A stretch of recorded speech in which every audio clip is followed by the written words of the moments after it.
साल 1967 के आम चुनाव। भारतीय जनसंघ ने अपने चुनावी मैनिफेस्टो में पहली बार समान नागरिक संहिता का साफ तौर पर उल्लेख किया था। घोषणा पत्र में ये वादा किया गया कि अगर जनसंघ सत्ता में आती है तो देश में यूनिफॉर्म सिविल कोड लागू किया जाएगा। हालांकि चुनाव के नतीजे विपरीत आए और कांग्रेस की सत्ता में वापसी हो गई।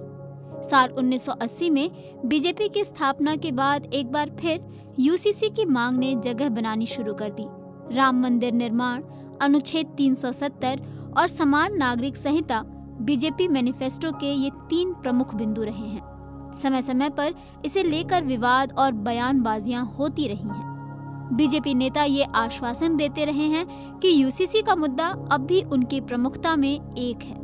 और अब बीते 27 जून को ऐसा पहली बार था जब प्रधानमंत्री नरेंद्र मोदी यूसीसी पर इतने विस्तृत तरीके से बात कर रहे थे। यूनिफॉर्म सिविल कोड के नाम पर ऐसे लोगों को भड़काने का काम हो रहा है। आप मुझे बताइए, एक घर में परिवार के एक सदस्य के लिए एक कानून हो, परिवार के दूसरे सदस्य के लिए दूसरा कानून हो, तो क्या वो घर चल पाएगा? क्या कभी भी चल पाएगा? क्या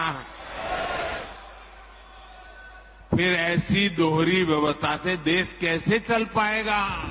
समान नागरिक संहिता पर प्रधानमंत्री के आए बयान के बाद ज्यादातर विपक्षी पार्टियां ये आरोप लगा रही हैं कि 2024 के चुनाव से पहले प्रधानमंत्री नरेंद्र मोदी ने बेरोजगारी, महंगाई जैसे मुद्दों से ध्यान भटकाने के लिए यूसीसी का शिगोफा छोड़ा है और वो जनता को गुमराह करना चाहते हैं। ज्यादातर विपक्षी पार्टियां समान नागरिक संहिता का विरोध कर रही हैं। विपक्षी दलों का आरोप है कि यूसीसी का इस्तेमाल सत्तारूढ़ बीजेपी देश पर हिंदू बहुसंख्यवाद थोपने के लिए करेगी। अब सवाल ये है कि प्रधानमंत्री ने समान नागरिक संहिता की अभी ही बात क्यों की?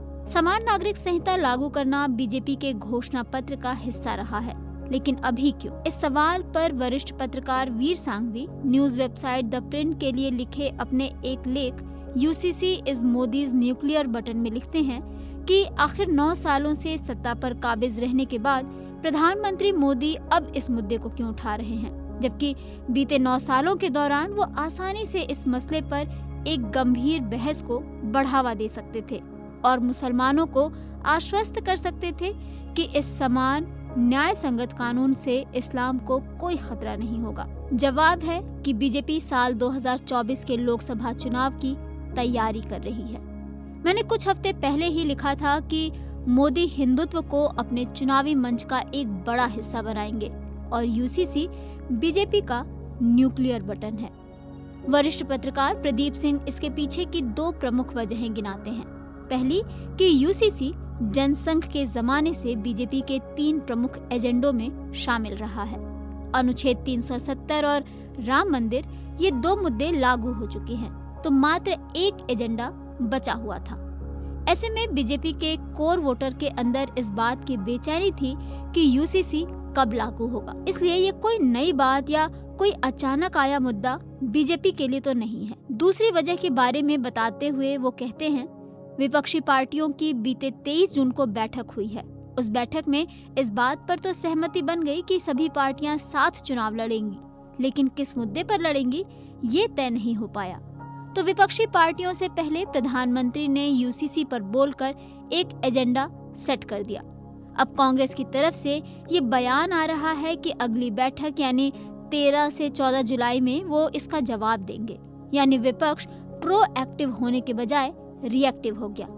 वरिष्ठ पत्रकार स्मिता गुप्ता मानती हैं कि समान नागरिक संहिता पर बोलना बीजेपी की मजबूरी है। वो कहती हैं, चूंकि राम मंदिर और अनुच्छेद 370 का मुद्दा बीजेपी ने चुनावों में भरपूर भुना लिया है, ऐसे में पार्टी को एक ऐसा मुद्दा चाहिए था जिस पर ध्रुवीकरण किया जा सके। कर्नाटक चुनाव में मिली हार के बाद बीजेपी अब कोई जोखिम नहीं ले सकती। 3 राज्यों के चुनाव सिर पर हैं और 2024 का लोकसभा चुनाव भी मुहाने पर है। ऐसे में बिना देर किए बीजेपी ने अपना चुनावी एजेंडा सेट कर लिया है। बीजेपी के प्रवक्ता अमिताभ सिन्हा कहते हैं कि पार्टी हमेशा से एक देश, एक विधान और एक निशान की बात करती रही है। जब समान आपराधिक संहिता सबके लिए बराबर है तो भारतीय नागरिक संहिता क्यों अलग अलग होगी। विपक्षी पार्टियां तुष्टीकरण की राजनीति करती रही हैं। वो पहले मुसलमानों को डराते हैं और फिर खुद को उनका हितैषी बताते हैं, जबकि मुसलमानों में औरतों की स्थिति बदतर है। लेकिन समान नागरिक संहिता से बीजेपी को कितना फायदा? इस पर वरिष्ठ पत्रकार प्रदीप सिंह कहते हैं कि इससे फायदा ये है कि एजेंडा सेट हो गया है। वो कहते हैं बजाय इसके कि विपक्ष महंगाई, बेरोजगारी जैसे मुद्दे जिन पर सरकार का पक्ष कमजोर दिखता है, उस पर चर्चा होने के बजाय अब उन मुद्दों पर बात होगी जिन पर बीजेपी चाहती है। यानी विपक्ष बीजेपी की बनाई पिच पर खेलने को मजबूर होगा और बीजेपी इन मुद्दों पर हमेशा मजबूत रहती है, इसलिए उसे फायदा होगा।